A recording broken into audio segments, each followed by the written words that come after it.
More than 2,000 years ago, a small settlement on the banks of the Tiber River in modern day, Rome would grow into one of the most powerful empires in human history, the Roman Empire. At its height, Rome controlled lands from Britain to the Middle East, from North Africa to Central Europe. Its legacy shaped law, language, architecture, politics, and even the calendar we use today. But how did Rome rise? How did it dominate the ancient world? And why did it fall? This is the complete history of the Roman Empire. Chapter 1. The Legendary Beginning, 753 BC. According to Roman legend, the city of Rome was founded in 753 BC by twin brothers, Romulus and Remus. The story says they were raised by a she-wolf. Eventually, Romulus killed Remus and became the first king of Rome. While this story is myth, archaeological evidence shows that early Latin tribes settled the area around the 8th century BC. Rome was first ruled by kings.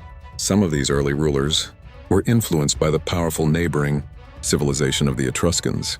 But in 509 BC, the Romans overthrew their last king and created something revolutionary. Chapter 2. The Roman Republic, 509 to 27 BC.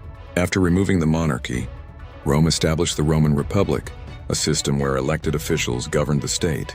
Power was divided between two consuls, the Senate, popular assemblies. This system inspired modern democracies, including those in the US and Europe. Expansion across Italy.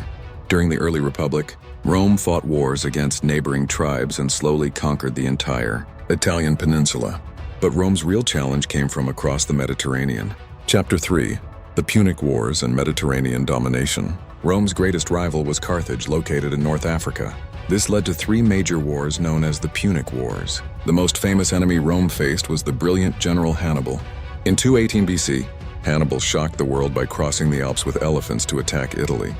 Though he won major battles, Rome eventually defeated Carthage in 146 BC and destroyed the city completely. After this victory, Rome became the dominant power in the Mediterranean. Chapter 4. Crisis of the Republic. As Rome expanded, wealth and power flooded into the city. But this created inequality and corruption. Powerful generals gained loyalty from soldiers instead of the state. One of these generals was Julius Caesar. In 49 BC, Caesar crossed the Rubicon River, an act of rebellion, and started a civil war. He defeated his rivals and declared himself dictator for life. But in 44 BC, Caesar was assassinated by senators who feared he wanted to become king. His death plunged Rome into more civil wars. Chapter 5. The Rise of the First Emperor. After years of conflict, Caesar's adopted son Augustus emerged victorious. In 27 BC, he became Rome's first emperor. Though he kept the appearance of a republic, real power was in his hands. This marked the beginning of the Roman Empire. Chapter 6. The Pax Romana, 27 BC, 180 AD.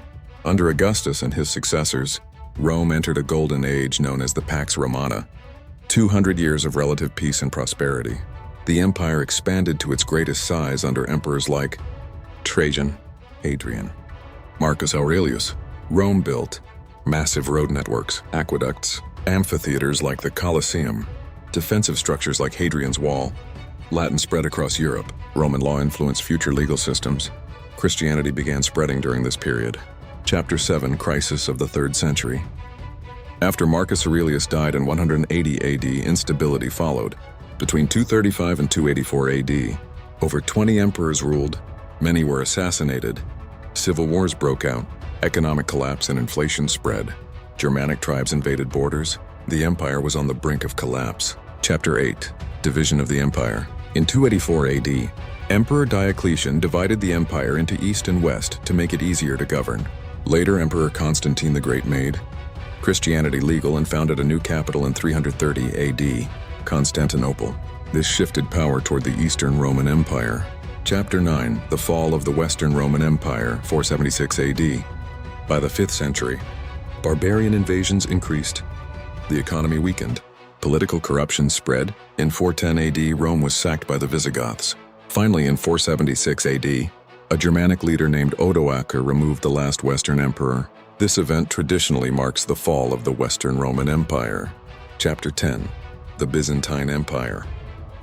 While the West fell, the Eastern Roman Empire survived for nearly 1,000 more years. We now call it the Byzantine Empire. Its greatest emperor was Justinian the First, who rebuilt parts of the empire, codified Roman law, built the Hagia Sophia. But in 1453, Constantinople fell to the Ottoman Turks, ending the Roman legacy for good. Conclusion: Rome's lasting legacy. Though the empire fell, Rome never truly disappeared. Its influence shaped European languages, legal systems, architecture, government structures, military organization. Even today, the concept of a republic, senate, and written law traces back to Rome. From a small village on the Tiber River to a civilization that shaped the world, the Roman Empire remains one of the greatest stories in human history.